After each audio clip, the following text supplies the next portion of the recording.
Welcome to Change My Relationship podcast. I have with me today Dawn and Alex Flecky. I'd like to welcome you. Thanks. I'm going to tell you a little bit about their extensive background and what we're going to be talking about. They currently head up the Relationship Research Foundation Incorporated, a nonprofit organization that takes proven relationship strengthening techniques and creates innovative resources for today's couples to improve their marriages. Previously, the Fleckys served as shepherds of marriage ministries at their home church, Fullerton Free Church in California. Dawn is licensed as a pastor in the Evangelical Free Church of America and does pastoral counseling out of his home. For over 35 years, they have taught and coached thousands of couples on 6 continents. They regularly speak at conferences, churches, ministerial groups, marriage retreats, and community events. They are sought out by various churches and nonprofit organizations to teach couples classes, train class leaders, develop cutting-edge methods to help couples, and launched specialized couples programs. The Fleckys were married in 1980 on the day Mount St. Helens erupted. Lucky for you, Dawn. You don't have to worry about remembering your anniversary. And love using stories from their own marital struggles to give hope to couples. They have 3 adult children, 1 granddaughter, and a sheepadoodle. They enjoy jet skiing, traveling, and get a rush out of helping couples. Now, I know you also have a grant, and we're going to talk about that at the end, so we'll wait for that. And I can tell you, I've worked with them, I think, for over 5 years at the Evangelical Free Church and helping with their Friday Night Thrives, and they truly have a heart to help couples. So once again, welcome. Thank you, Carla. Looking forward to this conversation. Yeah. Okay, we're going to start right out where I always start, and that is, tell me about your personal marriage journey. So we met in 78, and we were both believers, and we had the real connection and loved talking about spiritual things, and we talked for hours about things in depth, and we dated for 2 years, and we didn't have any significant conflict in those 2 years. Yeah, there was a time when we had a disagreement, and Don raised his voice a little, and I said, Don, that's unbecoming. Let's get back to being really logical about our disagreement. And so we worked out everything, we thought, just perfectly. So when we were heading into marriage, we had like months of premarital counseling, really good premarital counseling. So we felt like we were completely prepared, except for the waste of time that we thought was going on when our pastor kept bringing up our family history. And we just thought, we knew the mistakes they had made, and we were clear on that. And we just knew we weren't going to make those mistakes, check the box and then go forward. Well, the day after we got married, everything fell apart. So the Mount St. Helens analogy is perfect for us, because Mount St. Helens was a beautiful mountain up in Washington. And on May 18th, it blew up. Death and destruction happened. And that's what a volcano. Yeah, volcano. Yeah. So that's what happened to us. The day after, things radically changed. All of a sudden, I knew that he was trying to hurt me. Hurt my feelings. I don't know how I had gotten into this. I was miserable. Don was, I think, even worse. Well, we got along so well, and we talked about things, and she was never irrational or angry for all the 2 years we dated. And then the day after we got married, she's crying, she's accusing me of things, she's saying I'm doing things on purpose to hurt her, and I wasn't doing any of those things, and I didn't understand it, and it kind of cycled worse and worse for the next 2 or 3 months. And I came to a point where I realized I had made the worst mistake of my life. I thought we were going to have the marriage people looked up to, and this is a godly marriage. This is the way it's supposed to be. Instead, I was wishing I had the freedom biblically to divorce, because I didn't know how I could have been so blind. I didn't know how I could have made such a terrible mistake. And I felt stuck, and I felt like I'd pretty much ruined my life. Yeah. That is just so fascinating that you guys felt so good about 2 years. I mean, when you look back on it, I mean, have you pinpointed like what changed? Was it just your mindset? Like, okay, now I can just relax and let go and tell him what I've been thinking, or you truly were not thinking those things? I wasn't, and I think I think I picked up the unconscious mindset of from my family growing up. I was 15 when my parents divorced, Mhm. but this really terrible toxic fighting had been going on, all my life, and really like hitting below the belt stuff. And so I knew I could be different as long as I held myself back and held myself in and process things logically. But when you get married and you're all in, then you're vulnerable, I guess. Mhm. And then it's like, who can hurt you the worst? Your spouse. Mhm. And so before he could hurt me, I was ready with my attack tools, and I didn't even know I had them. I just knew this is what you do when you're hurt. You attack, you mock, the sarcasm, the loud voices, the yelling, the accusing. And, he would say something like, no, I wasn't doing that. And I'd say, the way that you're saying that shows me that you really are doing it. So there was no out for And I him. was on the defensive all the time. Uh-huh. So we had this pattern, this dance of her attacking me and accusing me and judging my motives, and I'd be defending myself. No, that's not what I was doing. Yes, you were. I can tell you by the way you're saying that. I can tell you. No, that's not true. That's not. And it was like there was no hope. I didn't have any way to sort through it. Yeah, so it was like I somehow was able to control things, and well, maybe a therapist could give me the answer. We don't exactly know all the reasons. I mean, there were some things like, Don was a young guy. He's 23. He stumbled. He did some things like, he'd forget to call me that he was going to be home late for dinner, Mhm. or he'd come home and, I would have made dinner and spent all this time. And he'd say, oh, I'm not hungry. He and his best friend were partners in a business. And he said, oh, we just ordered pizza at the office, so I'm not hungry. And instead of just saying, hey, come on, and just saying that's annoying, I just accused him of deliberately doing it to try to hurt me, and so that was just so natural to me. I don't even know how that transition happened, but it happened the day after that. But also, Carla, it wasn't just her.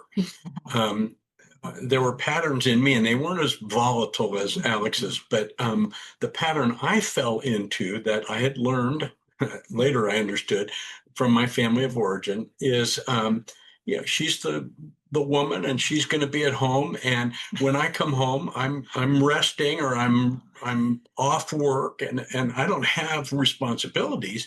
It's my time off, kind of, and so all the communication and closeness and dialogue and the things that we had going for 2 years as we were dating kind of evaporated. And part of it might have been because I was getting attacked a lot, but part of it also was I kind of became like my dad. In fact, so here's the story that we remember that came from early on. We were married like about 3 weeks. I'm sitting in the living room, and Don comes in to me and he says, Alex, I realized I haven't shown you how I like my sandwiches made yet. Come on into the kitchen and let me show you. So I didn't attack. I quietly followed him into the kitchen, and I just thought I'd let him dig this hole deeper. And he takes the bread and he says, no, I like this much mayo, and, put the mustard like this. And like, I like a lot of cheese, not this much meat. And he's showing me, and he puts it together, and he takes a nice bite. He's so pleased that he has shown me how to make it so that for the rest of our marriage, I'll know how to do this. And so he's taken a bite. And then I said, okay, are you ready to see how I like my sandwiches made? And you could just tell he had no idea, So then that was my chance to attack, So these kinds of things were kind of regularly going on. Yeah. So I cycled down, Carla, to when I really wished I could divorce. And my faith is genuine, and I didn't see a way that could happen. And so I realized I was stuck. So I was going to have to figure out a way to deal with this. And so I told Alex, look, I keep telling you that I'm not doing the things you're saying I'm doing, but you don't believe me. I'm not going to keep doing this dance anymore. I'm going to tell you the truth when you say something. You can believe it or not believe it, but I'm not going to keep going around about it. And I started to behave in that way. And my hope was just to get to where I could have some equilibrium and just have the rest of my life not be filled with arguments.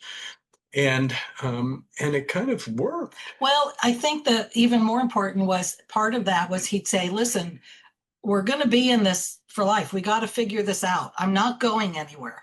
And that just that little bit where he'd say, hey, this is really bad and we have to figure it out, but I'm not going anywhere, is what gave this little, like a little glimmer of hope, that little, the flashlight that turns on in the darkness. And I could just see a moment of hope. And then that made me think, okay, this is not going to be doomed like my parents' marriage was. Well, and so I would take that as a therapist to say that what was going on with you, Alex, is that you were experiencing the fear of abandonment, that you felt all of a sudden, oh no, now I've committed to him and he can abandon me. And when you have that fear of abandonment, you attack before the person can abandon you. So it's like you were on that, like I'm going to do this. I'm going to make sure that he knows everything that bothers me. And then I'm going to hit hard. And if he wants to leave, he can leave. But if I'm going to let him know I'm unhappy first. And you were probably struggling with that lack of safety. And the minute that he said, I'm here, I'm not going anywhere, that allowed your abandonment to calm down just a little bit to where you thought, he's not my enemy. I don't have to fight him as my enemy. Yeah. And you guys are lucky. You're saying that this was 3 months. I'm sure you didn't figure out how to fix this whole thing in 3 months. No, but it got good pretty quick. Yeah. After the 3 or 4 months of real, I describe it as hell. After that, it was it was a quick change to where it got to where we were hopeful. There were little signs and little things, and it was very encouraging. And it didn't take more than a few weeks, I don't think, before I no longer wanted to be divorced. I was glad to be married to her. Didn't change the problems, though, and I think that's where you were going. It's taken years, and probably there's still some elements of that. So I wanted you to explain what led you to getting involved with CoupleTalk then. So I was at our home church, Fullerton Free. I was helping Dave Carter, the pastor of counseling, with a program he had for couples called Communication and Conflict Resolution for couples. And I was a peer counselor, so he had some of us come in and coach couples while they practiced these exercises about communication.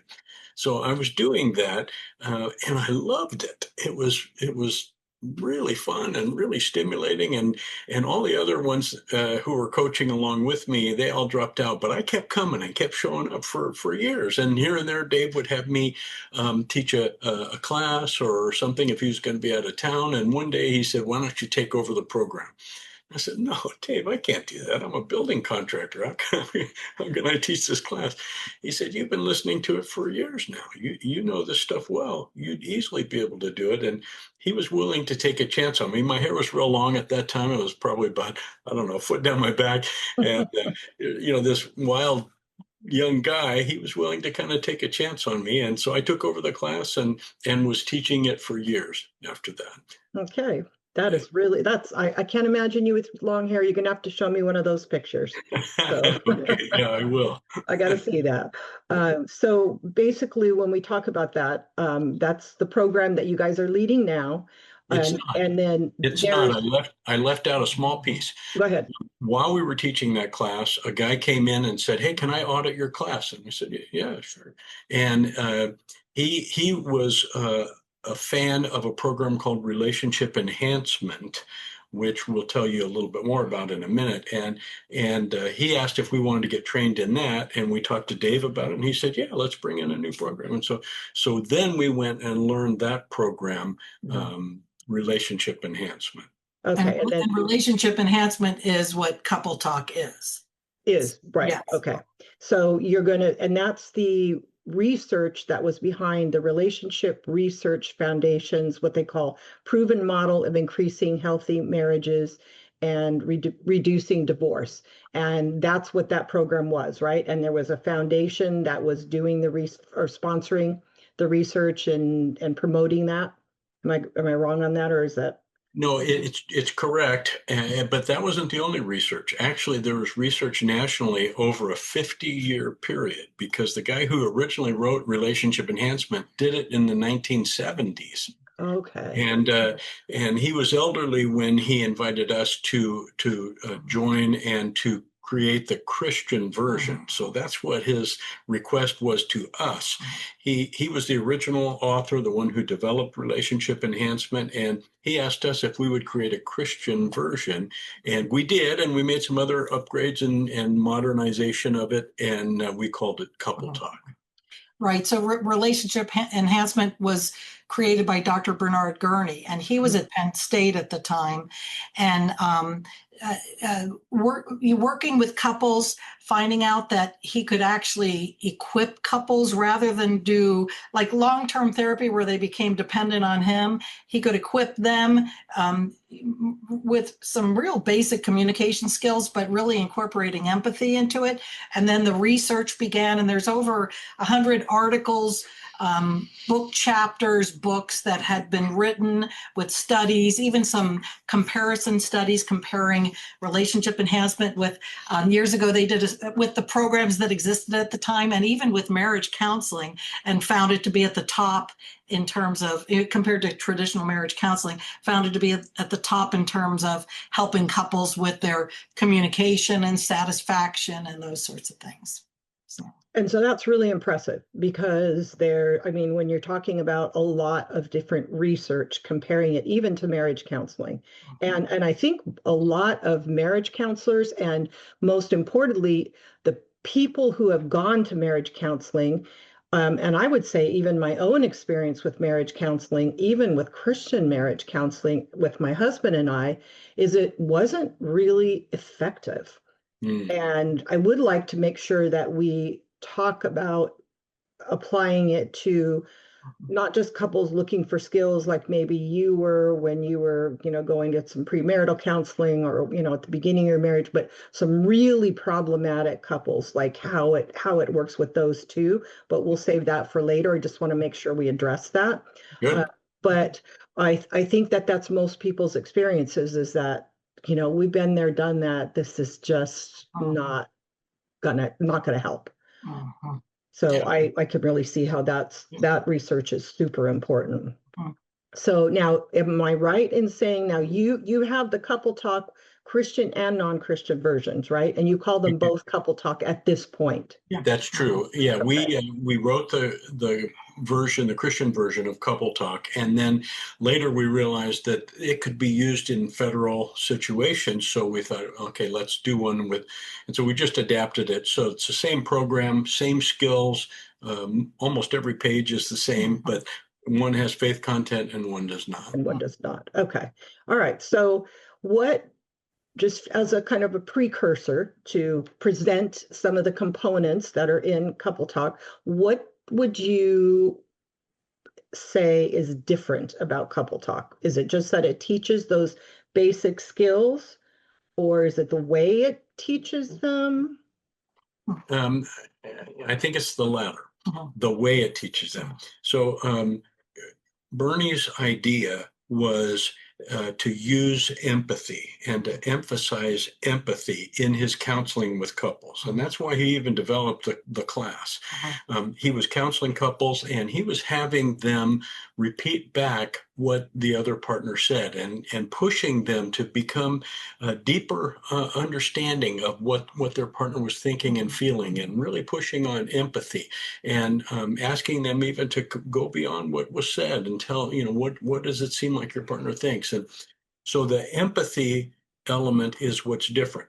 There are many programs that use active listening or parroting, or lots of different mirroring, and those are all really good things. and they show that you've heard your partner, and they confirm accuracy about information. But you only get what the partner has said, and you only get the kind of the logical version of it. So with CoupleTalk, we ask couples to not only repeat back what their partner said, but to do it as if they are them.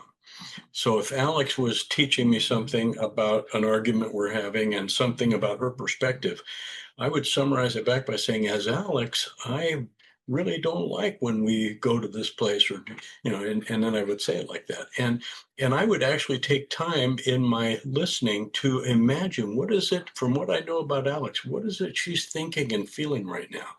Why would this be troubling for her? What matters to Alex? What's important to her? And try to get inside her and understand what it is that she's got going on, and then express it back to her.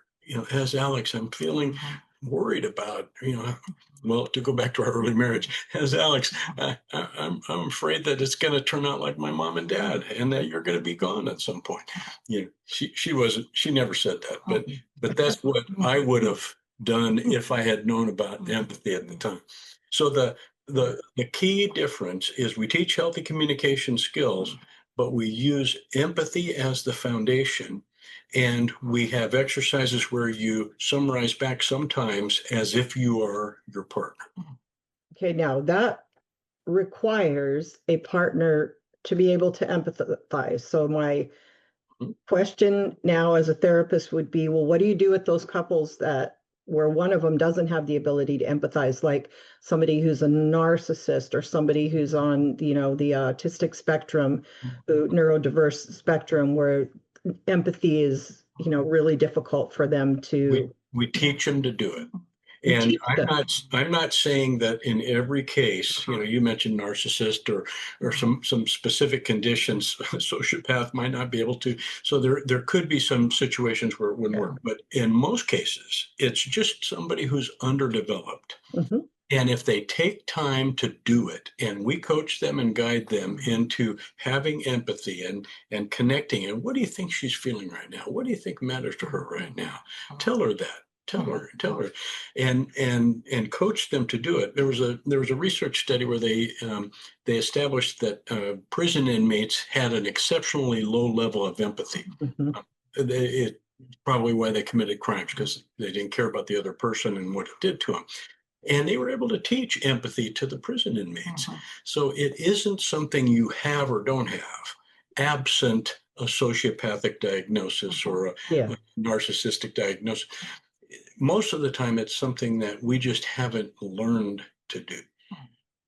Yeah, and I would say too that a lot, when I first, start a class like we're women in difficult marriages, most of the women in the class, because we've heard the term narcissist so often in our public discourse about difficult relationships, think that they're married to narcissists when they are not, because only about 2% of the population actually has narcissistic personality disorder. And then there might be another 1.5% that have true sociopathic disorder, right? Which now is the antisocial personality disorder, right?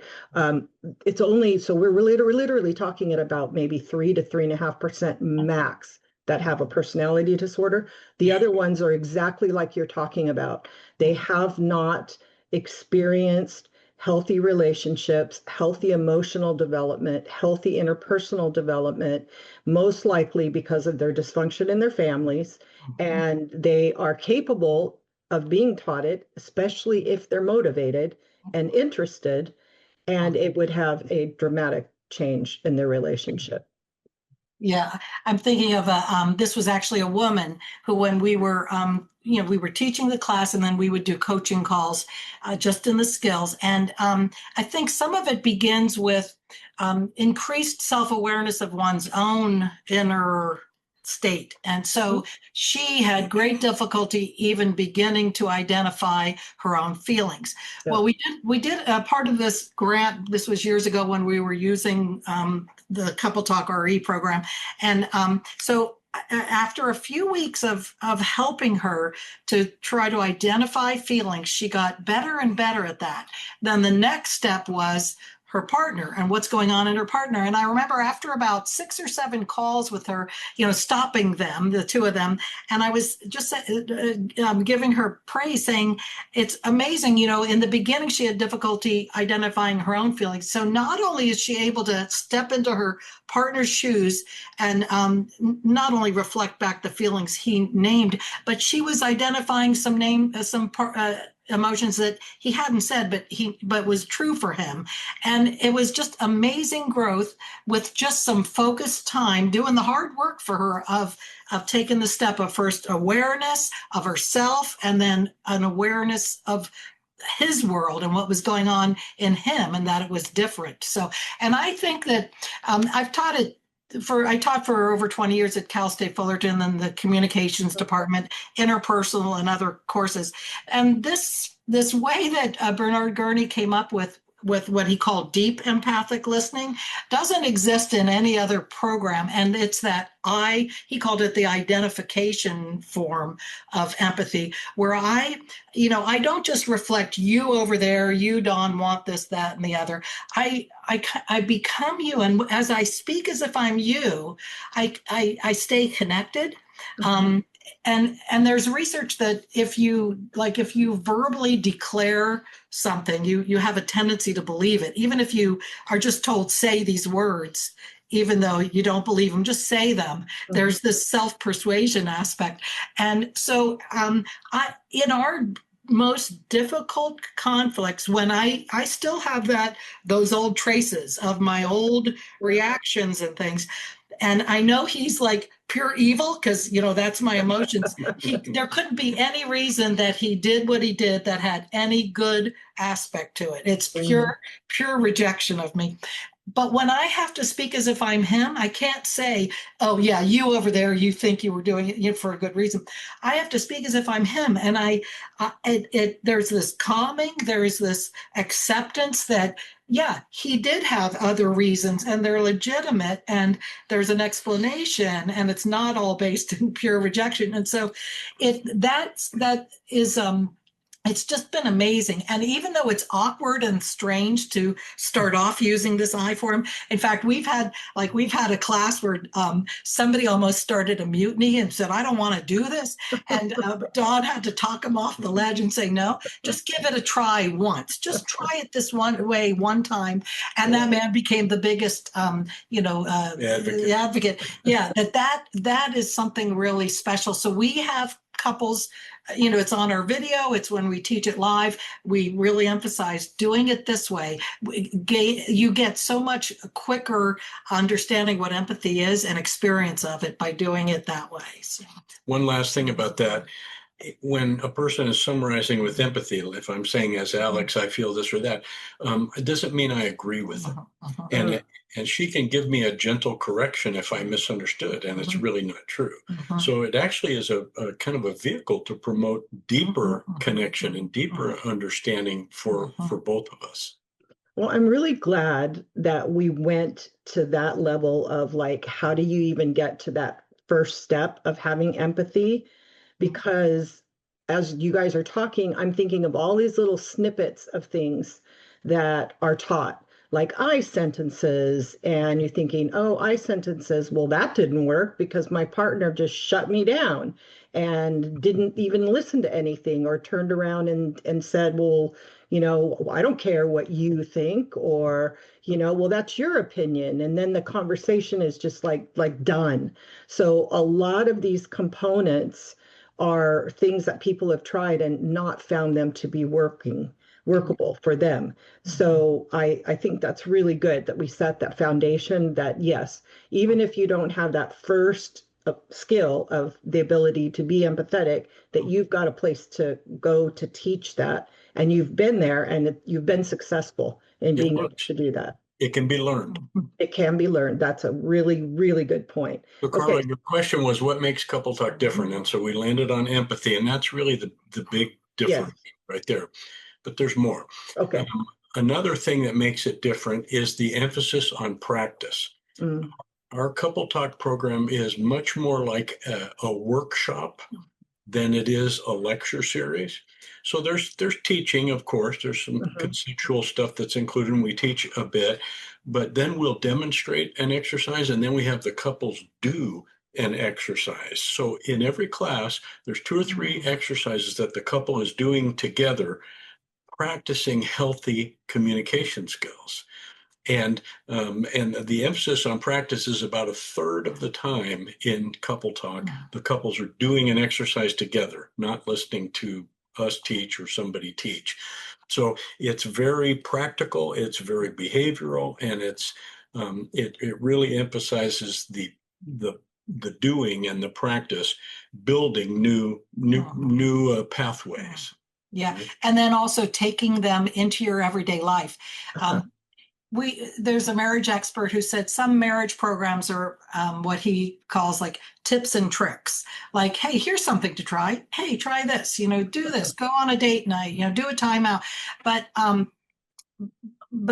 this is how you listen 24/7, or how you express yourself 24/7, and so it's so applicable to your whole life. And a lot of times couples come back and say, hey, I used this with my kids or at work, and that sort of thing too. And practicing has been shown to be like, if you're going to do behavioral change, you've got to do that practicing. So when I was teaching at Cal State, the first class I had to teach was interpersonal communication skills, where we taught 10 different communication skills. And we were required to have 40% of the class time be with students practicing, which as a grad student, I thought was a waste of time. And then, of course, I learned the research on why it was important to practice. So we really emphasize couples getting knee to knee. They get to pick their own topics. So that's enjoyable for most, to pick their own topics. For instance, the first exercise is think back to an event in your childhood that had emotion and meaning to you. And then you tell your partner what happened briefly and how it felt. And then your partner trades places with you. Actually, we have them trade chairs, and then you kind of become your partner, and you tell the story back as if you are your partner. And that gives you the first chance to practice empathy with your partners. Yeah, well, you need to add that part to your bio too, because you had a communications degree, and you were a communications teacher at Cal State Fullerton, which is a state university here in California. Yeah, right. Yeah. Yep. So that adds to your credentials too. I forgot that isn't in there. Yeah. So you also have exercises that they are to do at home during the week, right? So it's actually structured exercises. So there's that in itself helps carry over. Yeah, so Alex will talk more about this because she developed it, but it's an email and a text message reminder system. Right. So we have homework. We have like 5 different activities that are in our workbook that you can do daily, once a day, and with your partner or on your own. And they are different activities, like an empathy exercise where it's like it has a prompt, something like, think about a regular small daily annoyance in your partner's life. Name it, and then take a guess, and then ask your partner if you're right. Those sorts of things. So that's our regular homework we call Making It Real. And then Dawn's talking about like reminding people to use the skills in everyday life. So we send these text messages for people who want to sign up for it, several a week at normal hours of the day, that reminds people, like, how are you listening right now? Are you using those I messages when you speak, and not using trigger words? Reminding the people to tell their partner they appreciate them in various ways. So it's sort of like continuing to try to remind them and encourage them to use the skills. And there's research on that. That came from a Lancet, a British medical journal, highly reputable Lancet, and they did this study where they sent text message reminders to people trying to quit smoking. But half of the people got text message reminders about community events and things like that. The other half got these reminders about tips and ways to quit smoking and things to do and encouragement. And they found a big difference between the two different groups. And so in the middle of your struggle, a message might pop up as saying, hey, don't forget to speak carefully and not use those trigger words. Trigger words could be like always and never. And that people have found that to be helpful in everyday life. Yeah, I was a speech pathologist for my first 20 years of my career, and we called that carryover. And that was and maintenance. So it would be kind of like that. How do you carry this over into your daily life? And how do you maintain this once you stop like having therapy? And both of those had to be specifically targeted in order to have that actually do that carry over and be maintained. So that's really awesome. So let's go into a little bit about the couple talk. You have it organized into 2 sets of 5 lessons. The first one is Couple Talk Part 1, Cracking the Code to a Deeper Connection. So what is involved in Part 1? Part 1 is simple communication skills and teaching the participants how to do a structured dialogue, which is a dialogue that is intentionally within these rules and boundaries so that it is kept safe, and it allows them to talk about things that might become difficult. In the first 5 sessions, we don't really bring up problem topics.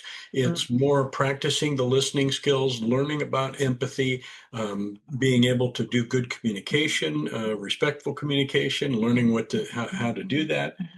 And then talk about in the session 3 when we talk about expressing ourselves. So session 3 is about 1 and 2 is about listening, but session 3 we focus on expressing ourselves in those healthy ways. And then there's a in the Christian version you talk about prayer. Oh, yeah. Yeah. So there's communication with our partner and there's communication with others, but there's also communication with God. And so it's an element that we touch on in the class, and we have actual prayer exercise there. We start with praying silently. And some couples have never prayed together and it would be really awkward and uncomfortable. And so we try to ease into it. And we start by saying, I'll give the prompts from the front, and then the 2 of you just together pray silently about this prompt that I give. And the prompts are about their relationship and healthy relationship. So they're actually connecting on a spiritual level in their communication with God. Yeah, so part 1, like Don said, is not about conflict. It's about connecting, and some couples we know that may come into the program with some difficulty because it's like they've had a lot of conflict, and how can they set that aside and then choose happy topics. But what we do is we say we want you to kind of trust us and give this your best effort. We're going to get to conflict later, but we've got to teach you these skills without the conflict topics so you get them under your belt, so that when it comes time to part 2, you're able to handle the emotions that come up. So there's the second topic that the couples are asked to think about is we used to call it an early dating memory, but since couples don't date anymore, it's an early memory of us. So they think back to when they were first getting to know their partner, to an actual event, and they tell their partner what they remembered. And we have coaches that are in the class, volunteer coaches who come and sit down and encourage them and guide them in the skills. And so that is a happy topic. And so the couples are reminiscing, and then they hear the backstory about that date they might both remember, but there was a lot of I explained to Dawn, I think I changed clothes 3 times before we went out on that date. But of course I looked so casual and acted like it was nothing. Those kinds of things. And so those things do connect couples. And we start strategically with that childhood memory, because those couples probably did not know each other when they were children. And so they can't have a conflict about that topic. Whatever happened to their partner happened. And so it's a great connecting exercise. And we try to keep doing that in this first the first part. And that the fifth session, or the last session of that main part one, is our strategies to help couples stay close. We call it growing as a team. So it's like reminding them they need to go on dates. Dating is for married couples. It's not for single people, and how important it is. But the rules for that, which is you do not bring up problems during your dates, because then your partner is not going to want to go on the dates with you. But you always need a time to schedule to talk about issues and difficulties too. So just those kinds of things, daily connection time and talking, that's what we do. That kind of is the finish for part one. So some churches and groups have done it as like a retreat, just that part one, because it helps connect couples and gets them motivated for the long haul. You know, we often hear from couples in the class that they look forward to coming because it's like a date night for them, because doing the exercises actually connects them and they get closer than they do on a regular date. You know, they'll go to a movie, they'll go out to eat, they'll talk about the kids, but this is an exercise that's just for them and their relationship, and it draws them close together. And so they choose the topics, so it's very safe and comfortable, and they seem to enjoy the connecting time. Yeah, I can see that, because that's part of what you're doing even when you're early in your relationship, is kind of like, tell me more about you. And especially when we have high conflict couples, they've lost that. And it is all about the arguments, the fights, and getting their own points across, but not really listening to their partner. So that totally makes sense. And, Well, then, and that's why it's important to have coaches though too, because couples who tend to drift or get into a conflict, you're doing the exercise wrong and all that, they have a coach who can sit down and be the one who guides them and gets them back on track, so that they get the benefit of the connection. Many times I've had to tell a person, hey, let me be the coach. If they want to tell their partner what they're doing wrong, let me be the coach. Yeah. I can see how that could happen. I'm thinking about myself, and I might be doing that, a little bit of that with my husband. It's like, oh, you're not doing it right. Okay, this part two, the next 5 sessions, is cracking the code to resolving conflict. Yeah, so that one, it covers everything from the managing strong emotions, which is the first session, where we say, okay, so let's just deal first with what we should do. What are practical ways to handle the emotions that come up when you do have, a volatile conflict? And we teach timeout, which is a very common skill. And so we do teach that. We use a traffic analogy. So that's when you're in the red zone, when one or both of you can no longer stay skillful. Now that might mean that, like me, I'm running off at the mouth, but it also could mean, like for Don, he's like frozen or doesn't know what to do, and he just needs some time to prepare to have a discussion. Either way, calling a timeout, of course, is research validated as a great thing to do. So we do cover that. We also cover what do you do in those instances when you're starting to get snippy with each other and you think, this isn't going to be going well. I'm starting to get a little irritated. We don't often we just end up spiraling too often. Yeah. So we call it, when you're in the yellow zone, you give your partner a heads up, letting them know, hey, wait a second, let's get that awareness of the skills. So we have couples, we encourage them to come up with, we call it a yellow zone signal. So we're trying to set the parameters for handling emotions when you are dealing with conflict, or conflict just, comes up. So that's the first session.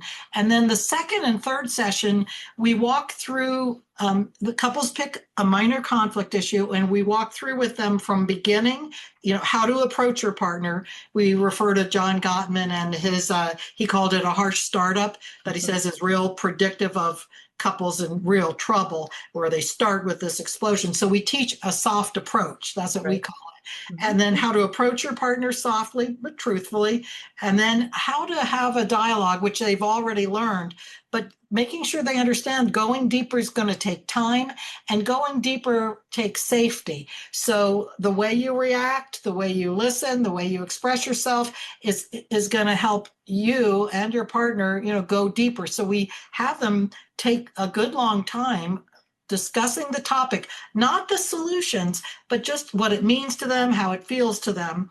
And then the next session after that, we help them come up with practical solutions after they've really shared all they kind of feel like they want to share about the issue. Then how do we turn to practical solutions? And Bernard Gurney, I've said, it's almost like he had a couple of lawyers involved at this point, because he came up with this like agreement thing, like what are we going to do? How are we going to do it? Who's going to do what? And but how to make sure your solution you come up with is kind of foolproof and guaranteed for success. Even things like, okay, we have this solution. We're going to go out on a date every Friday night and your mom's going to watch the baby. But what happens if the baby gets sick? Plan ahead for what you're going to do. Are you going to cancel for a week, or are you going to try the next night? So coming up with finding out what the obstacles are that are potentially going to thwart you, and then what you would do ahead of time to plan to counter that. So, but again, the thing that matters here, I don't think we're teaching anything revolutionary. Yeah, I think what matters is they got a third of the time they're practicing these skills. And you're probably familiar with the brain science about neuroplasticity and, grooves and pathways and all that stuff. And so we have these patterns that we're kind of stuck in, like a rut. And we're helping them in the class as they practice build new pathways, new healthy pathways. And if they keep doing those, then those new pathways will become the rut, and they'll be the place that they go to naturally instead of those old unhealthy patterns. So really it's the practicing and the reinforcement that's helping. And then the final two sessions, forgiveness is our session. How come you pointed to me about forgiveness? Yeah, because you're the one that usually needs to apologize. Okay. Yeah, we teach what forgiveness is and is not, and the difference between. There are a lot of misconceptions about forgiveness. Yeah. People don't understand really what forgiveness is. So it's a kind of an exhaustive explanation about it. It's not a real theological explanation, but it's a very practical, healthy relationship explanation. Yeah, and then one person picks something to apologize to their partner for.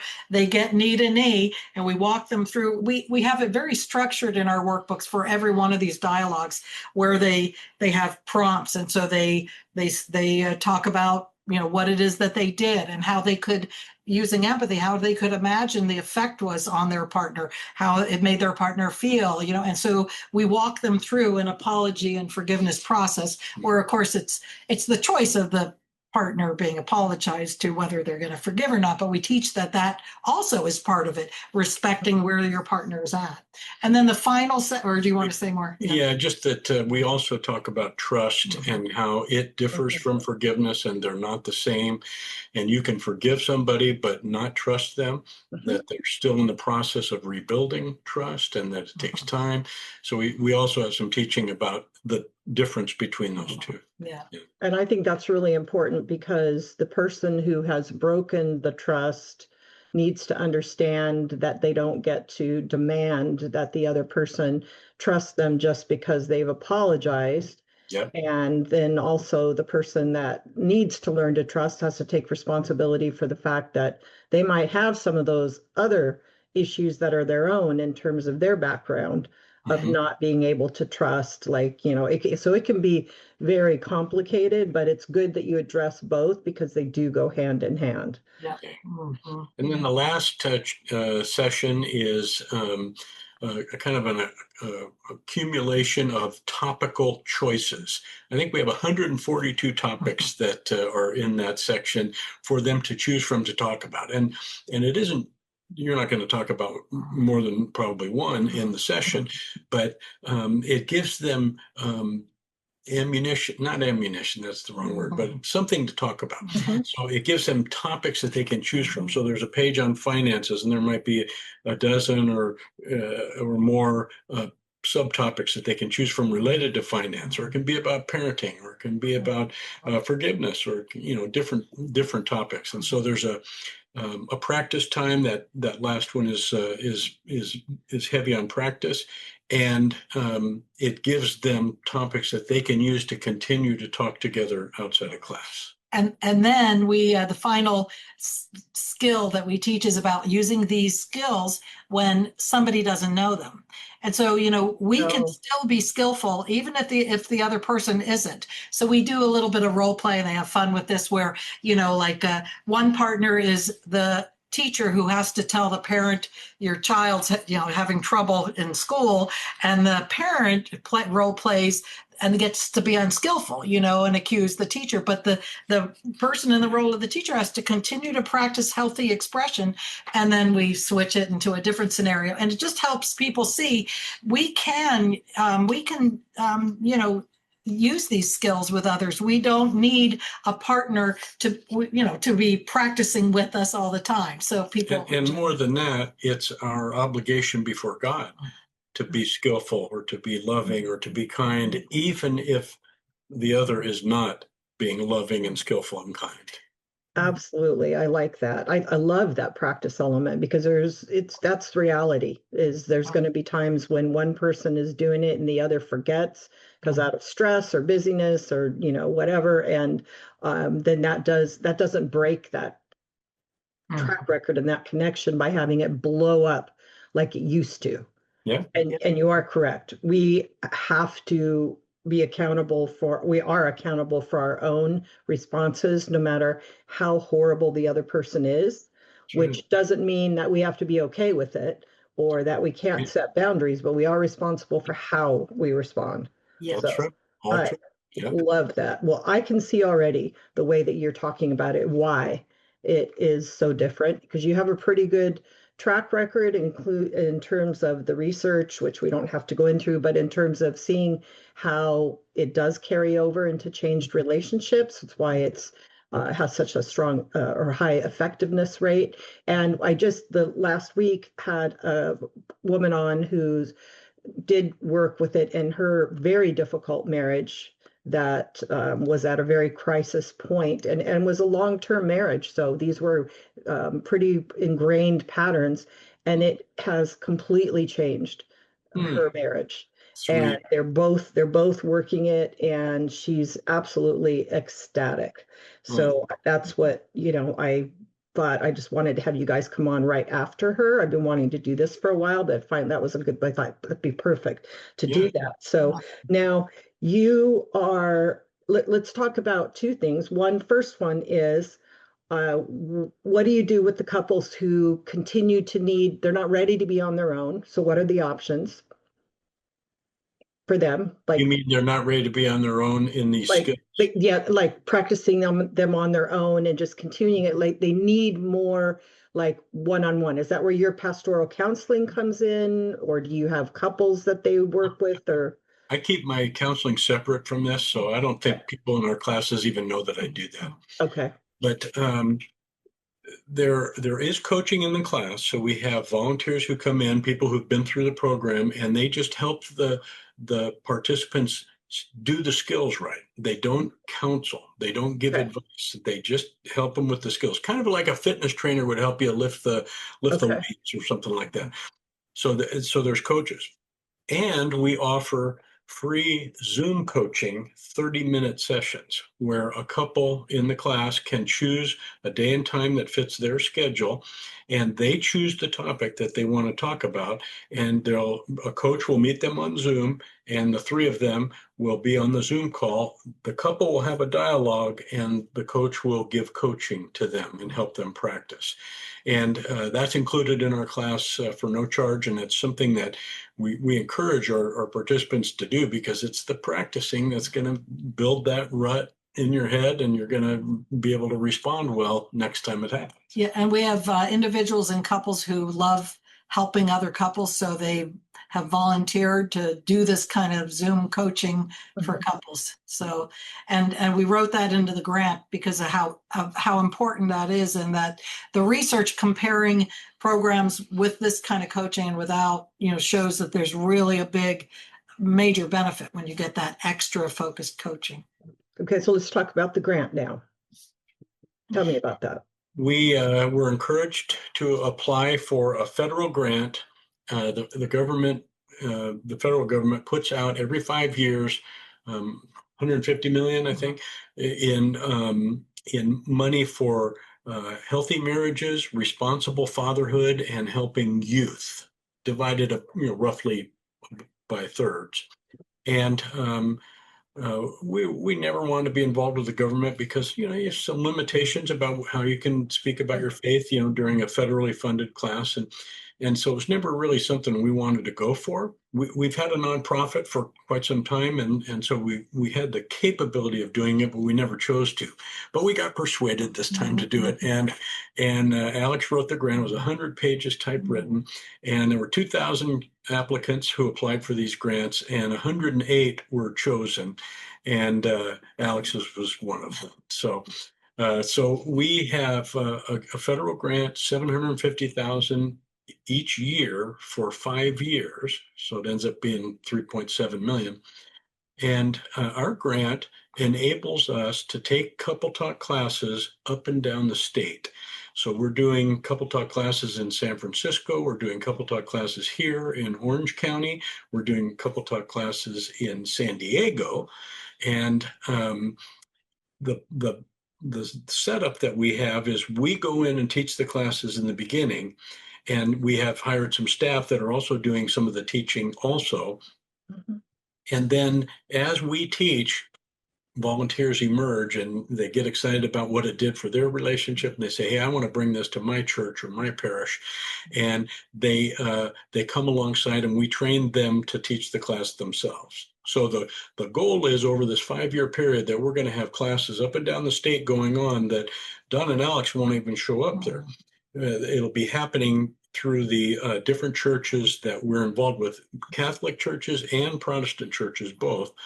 And the ultimate goal isn't just the people that are served in the classes during our 5-year grant. The ultimate goal is that these churches catch the vision, and after our money runs out from the feds, that they continue to have a marriage ministry using CoupleTalk and another program called the Third Option.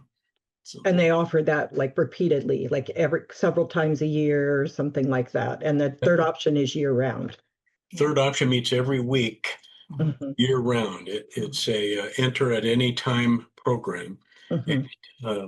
And I didn't mention also that the government has given us money to translate CoupleTalk into Spanish, which is a process, and so that'll be available next year. And also Third Option is they've given us money to translate it into Spanish. And we're doing that. That's also in process and probably be ready next year. Yeah. So the dream is that after 5 years, we step back, the money runs out, but there's churches up and down California that are teaching in English and Spanish. Our program, CoupleTalk, for healthy communication skills, and the Third Option, which is a divorce reduction program. So if a church or somebody from a church is listening and they want to know about maybe getting involved with your grant, they can go to the website, which is? Our nonprofit website is usrelationships.org. Okay. usrelationships.org. And our contact information, there's a contact page there where they can get in touch with us. There's also a page for CoupleTalk, or a website for CoupleTalk, and that's CoupleTalk.com. That one's more simple, CoupleTalk.com. And our contact information is there as well. So and that one would be for people who either want to host CoupleTalk at their church in a different state where you're not doing the grant, or if they wanted to do it in their home, if they want to just get couples together, or they want to use it in their small group that meets in their home, or a small group at their church, or maybe, as individuals. I don't know if I already said that. And so all other ways. And I know you've taught this on Zoom, but are you not doing it on Zoom for people right now when you're busy with getting this grant going? Yeah, it's just a temporary hold on the Zoom just because of the weight of getting this started and the work that we're doing. We're kind of working too much right now. So once we get things stabilized and kind of the system is rolling, then Zoom classes will be reintegrated, and there'll be Zoom classes available that people from any place, literally other countries, Mhm. could join and be participants. Okay, and so they can do that by getting back, by checking in at your CoupleTalk.com to see if those are being announced there. Right, and there's a way on there to sign up for a general like email list. So then when we do like a general Zoom class, they would get that announcement. Yeah, so that would be a good idea to do that now, because then when these resume, then you would go ahead and they would get that email. I think Yes. that would be really good to do right now, not wait, because we all tend to forget with our busy lives what we are intending to do. I would say, it doesn't hurt to get it and do it on your own to learn the skills, but I can definitely see how having the coach the couples that have done this before, or somebody observing you and giving you feedback, getting you back on track, would make it definitely more effective. For sure, because think about it. If I grew up in a fractured home and I only saw bad communication, and all of a sudden I go to this class and they say do it this way, but that's going to be a hard change. That's not going to be quick. I'm going to fail a lot of times, and so to have encouragement and support, reminders, all of those things are really pivotal. But I do want to say I had just to somebody copied and pasted an endorsement from there was from a couple who had done Couple Talk at home alone. They lived in a rural area. They didn't have any groups near them. So a leader of a national conference called Smart Marriages recommended Couple Talk, and so she wrote. This woman wrote the leader of the national conference saying, "I want to highly recommend the program." She said, "We vowed to go through them every year during our anniversary month, but we actually pulled them out and watched again a few months ago, which ended up getting us back on track after a rough week."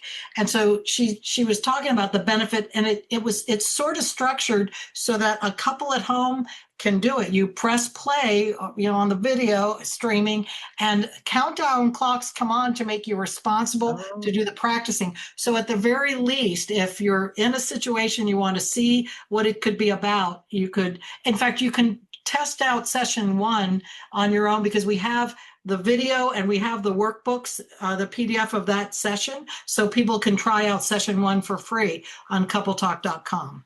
Yeah, that's really good. So that would be a great place to start. And I think that another thing is to do it early in your relationship before you build up all of those bad habits, where you get really, buried underneath all of the emotional triggers from having the arguments and the hurts that you get from all the things that have been said and not apologized for and not resolved. So yeah, so go Well, ahead, Doc. we heard somebody say every issue a couple has is actually 2 issues. Mhm. It's the issue itself, and then it's the way they communicate about the issue. So we say, with Couple Talk, you're going to cut your issues in half, because you're going to learn how to communicate well, and then find out a lot of them had to do with miscommunication anyway. So yeah, it's really, that could be helpful. Can I say one more thing about the grant? One of the things that Alex put in the grant application was that there would be money there to pay for childcare for each of our classes. And so the church that we do it at will provide the childcare, but we'll reimburse the cost of the workers.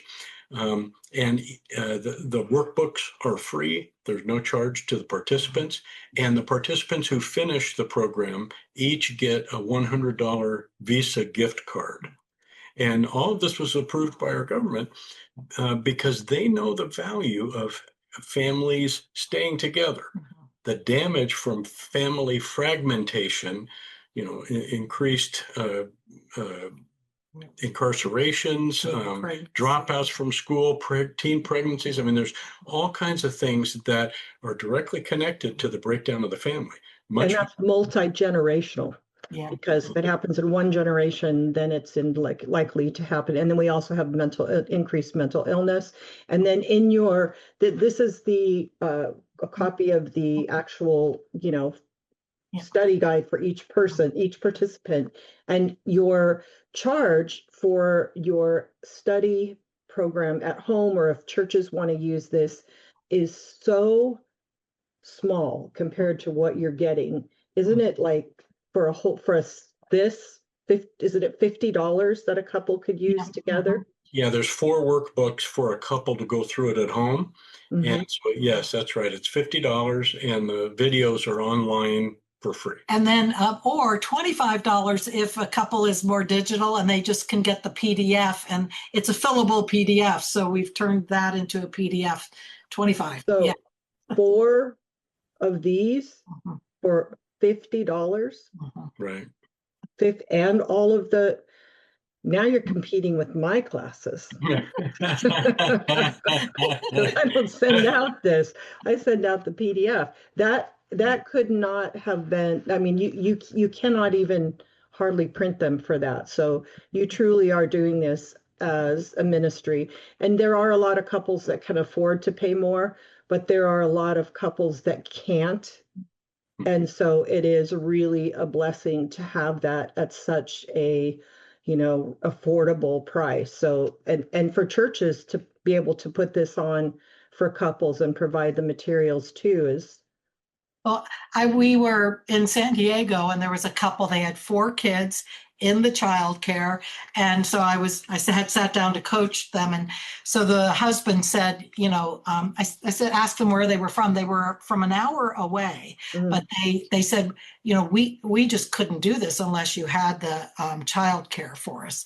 And they were just getting, little kids getting that great benefit for their marriage to carry them Because through. you know this, Carla, but the kids are learning yep, what they see, not necessarily what's spoken, but the modeling that they see in the parents, and that's going to be the way they behave kind of innately when they become adults. And if we can stop that with the young couples and help them to become healthy, gosh, you've already helped the next generation.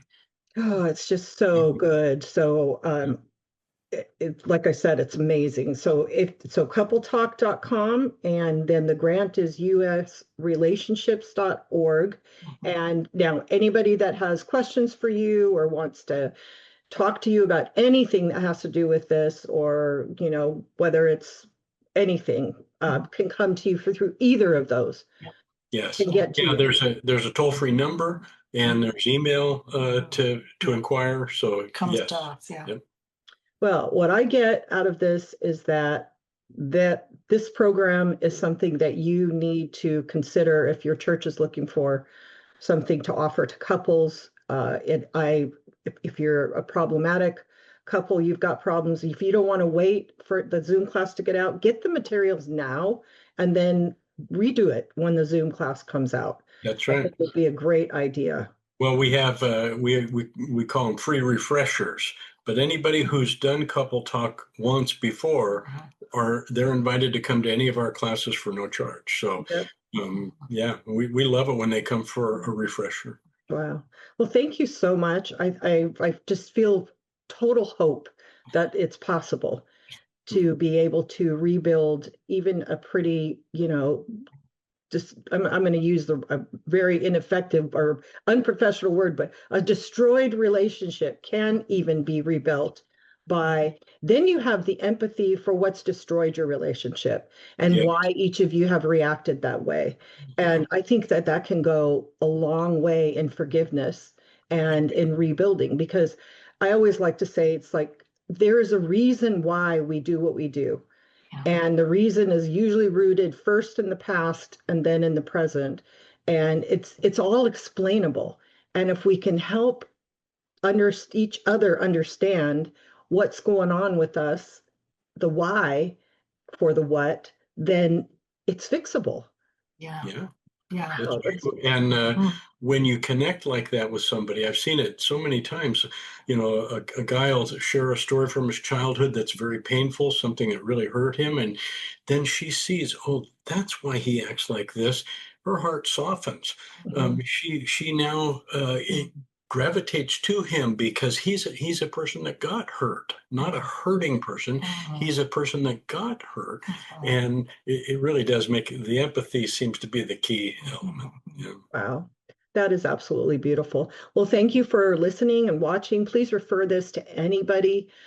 Share it with anybody that you think it would be helpful, especially those in church ministry or in head of your small group, or whoever that is would have the ability to offer this to couples. And please get a hold of Dawn and Alex if you've got any questions that have to do with CoupleTalk or anything associated with that. So thank you for watching. Thank you for listening. Thank you both for being here. You're welcome. You're It was welcome. nice. I enjoyed it. Yeah. Great. Okay. God bless you. Bye-bye. All right. Bye-bye.